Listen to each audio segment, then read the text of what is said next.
bem-vindo a mais uma emissão da Telebumba, da Bumba na História, esse canal de cultura, lazer e bem-estar.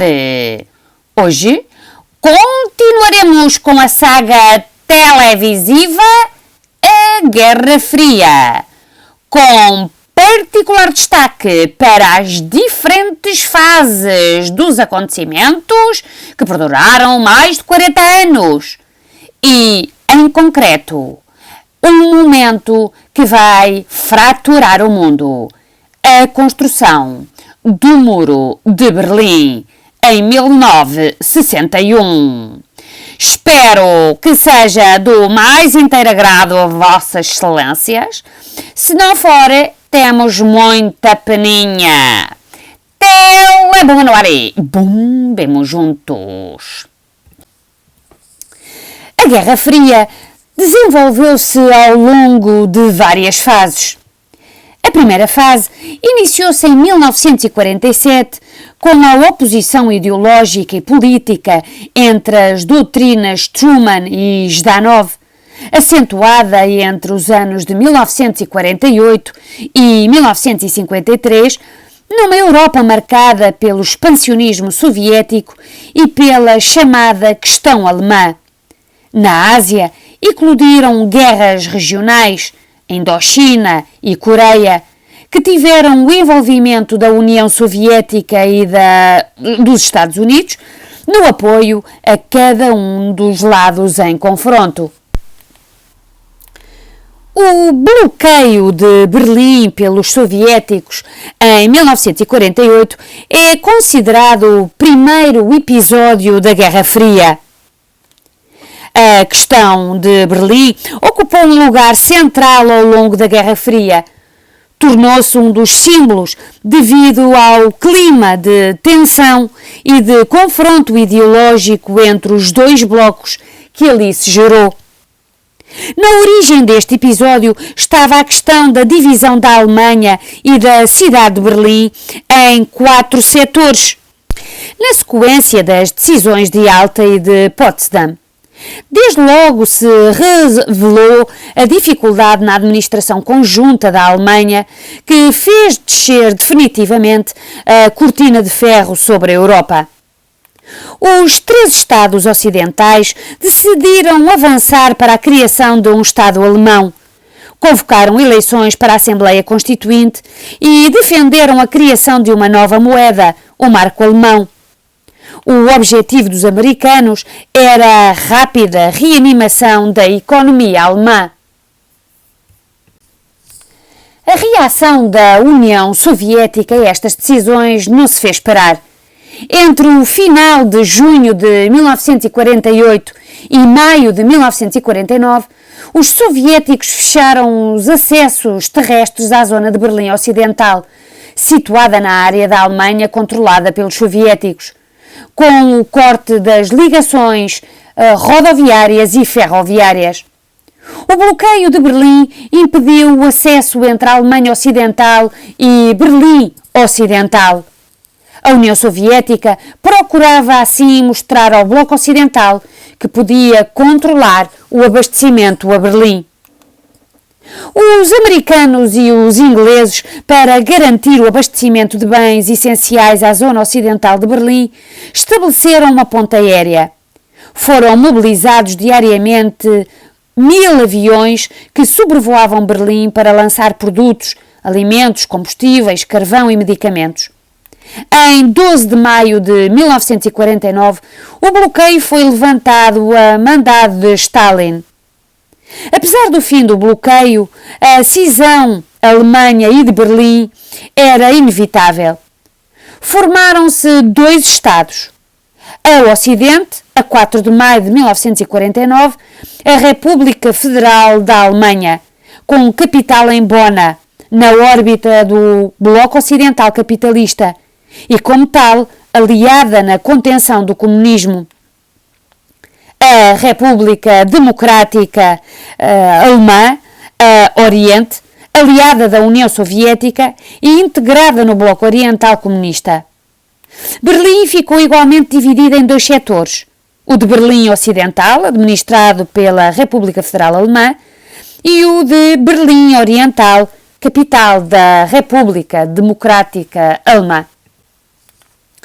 A segunda fase, entre 1953 e 1962, marcada por uma certa acalmia, foi designada de coexistência pacífica, imposta pela necessidade de controlar o perigo de uma guerra nuclear. Este período foi atravessado por várias crises militares e políticas em diversas áreas geográficas que provocaram um ambiente de grave tensão. Foi o caso da crise de Cuba e a segunda crise de Berlim, obrigando a cedências mútuas. É durante esta fase que, a 13 de agosto de 1961, a União Soviética inicia o processo de construção do Muro de Berlim.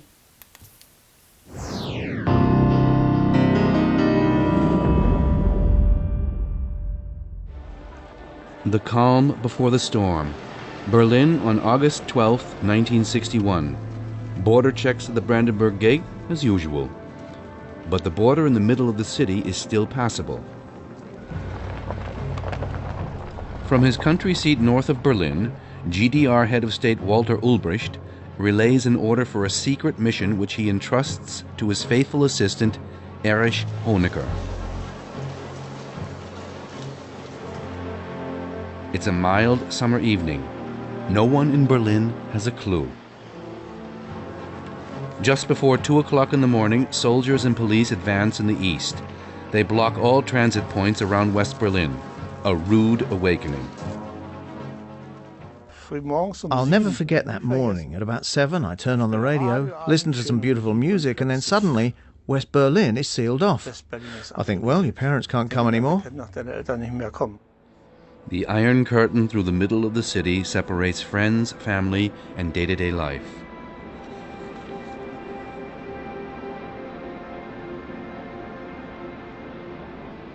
It's hard to believe that it would be possible to divide a city. And suddenly there were these huge rolls of barbed wire, and then one saw the reality. It was really true. Iron and concrete were supposed to stem the mass exodus from the GDR. 125,000 alone this year. East Berliners continue to look in desperation for ways out to freedom. Even policemen risk their lives.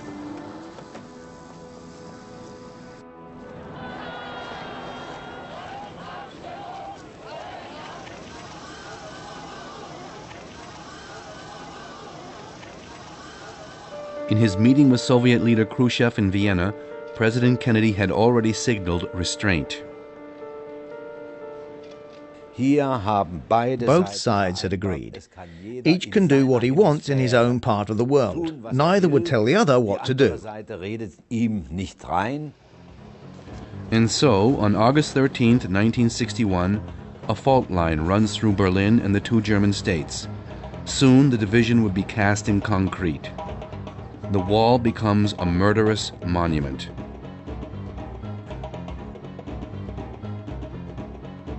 By the time the wall falls in 1989, 136 people will have paid with their lives for their bid to freedom on this death strip. Like the 18-year-old journeyman bricklayer Peter Fechter in 1962.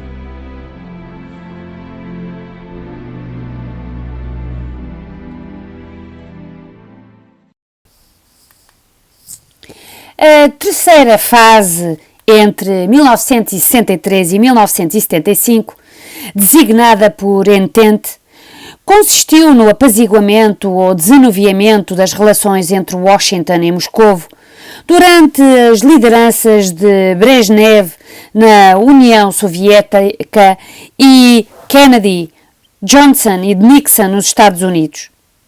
A aproximação entre as duas potências tinha em vista o controlo do armamento e culminou no início dos anos 70 com acordos de desarmamento, Conferência de Helsinki e os acordos de Salto I. A Guerra Fria foi marcada por vários episódios, acompanhando a expansão da influência das duas superpotências no mundo bipolar, na Europa, na Ásia, em África e na América. dos quais se destacaram na Europa a questão alemã e de Berlim, na Ásia a guerra da Indochina, do Vietnã e da Coreia, na América a questão de Cuba, que analisaremos mais à frente. E foi assim, caro ouvinte, mais uma emissão telebombástica. Isto está a aquecer, apesar de se dizer que é uma guerra fria. Pois bem, caro ouvinte, novos episódios na nova emissão da Telebomba, onde continuaremos a falar do tempo da Guerra Fria. Desta vez vamos ter um olhar mais detalhado sobre o mundo capitalista.